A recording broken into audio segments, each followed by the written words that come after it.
Marico! Marico!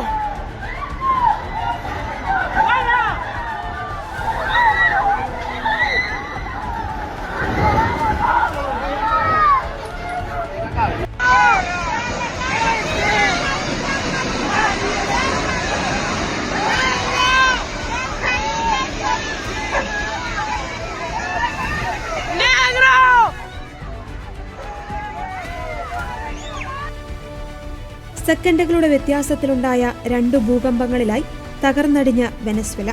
കാരക്കാസ് മേഖലയിലുണ്ടായ ഭൂകമ്പങ്ങളിൽ ഇതുവരെ 235 പേർ മരണപ്പെടുകയും 4300-ലധികം പേർക്ക് പരിക്കേൽക്കുകയും ചെയ്തു. റിക്ടർ സ്കെയിലിൽ 7.2, 7.5 തീവ്രത രേഖപ്പെടുത്തിയ ഭൂകമ്പങ്ങളാണ് ഉത്തര വെനസ്വേലയിൽ ബുധനാഴ്ച രാത്രിയോടെ അനുഭവപ്പെട്ടത്. നൂറുകണക്കിന് കെട്ടിടങ്ങൾ തകർന്നടിഞ്ഞതായും നിരവധി ആളുകൾ അവശിഷ്ടങ്ങൾക്കിടയിൽ കുടുങ്ങിക്കിടക്കുന്നതുമായാണ് അന്താരാഷ്ട്ര മാധ്യമങ്ങൾ റിപ്പോർട്ട് ചെയ്യുന്നത്. തകർന്നു വീണ കെട്ടിടങ്ങൾക്കിടയിൽ കുടുങ്ങിക്കിടക്കുന്നവർക്കായി കാരക്കാസിലും ലാഗ്വറയിലും അടിയന്തര രക്ഷാപ്രവർത്തനം പുരോഗമിക്കുകയാണ്. പരിക്കേറ്റവരെയും വീട് നഷ്ടപ്പെട്ടവരെയും സഹായിക്കുവാൻ സൈന്യത്തെയും അത്യാധുനിക യന്ത്രസാമഗ്രികളെയും രംഗത്തിറക്കിയിട്ടുണ്ട്. ഔദ്യോഗിക കണക്കുകൾ പ്രകാരം 157-ലധികം ആളുകളെ കാണാതായിട്ടുണ്ട്. വർഷങ്ങളായി കടുത്ത സാമ്പത്തിക ഭരണ പ്രതിസന്ധി നേരിടുന്ന വെനസ്വേലയ്ക്ക് ഈ പ്രകൃതി ദുരന്തം വൻ തിരിച്ചടിയാണ് നൽകിയിരിക്കുന്നത്.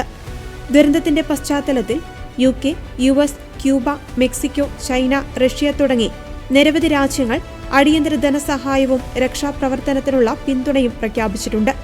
അമേരിക്കയിലെ ട്രംപ് ഭരണകൂടം $250 ദശലക്ഷം അടിയന്തര സഹായവും പ്രത്യേക ദുരന്ത നിവാരണ സേനയെയും വെനസ്വേലയിലേക്ക് അയച്ചിട്ടുണ്ട്. സ്പെയിൻ, ഇറ്റലി, ഫ്രാൻസ്, ജർമ്മനി ഉൾപ്പെടെയുള്ള രാജ്യങ്ങളിൽ നിന്നുള്ള രക്ഷാപ്രവർത്തകരെ അയക്കുമെന്ന് European Commission president Ursula von der അറിയിച്ചു.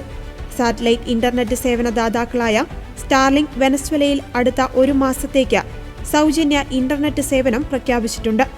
കൊളംബിയയിൽ നിന്ന് പ്രത്യേക പരിശീലനം ലഭിച്ച ഡോഗ് സ്ക്വാഡ് ഉൾപ്പെടെയുള്ള 64-അംഗ സംഘം വെനസ്വേലയിലേക്ക് തിരിച്ചു. വൈദ്യുതി ബന്ധം പൂർണ്ണമായും നിലച്ചതോടെ ജനങ്ങൾ പരിഭ്രാന്തരായി തെരുവുകളിലാണ് രാത്രി ചിലവഴിച്ചത്. കമ്മ്യൂണിക്കേഷൻ സംവിധാനങ്ങൾ തകരാറിലായതാണ് നിലവിൽ രക്ഷാപ്രവർത്തനത്തിന് നേരിടുന്ന ഏറ്റവും വലിയ വെല്ലുവിളി.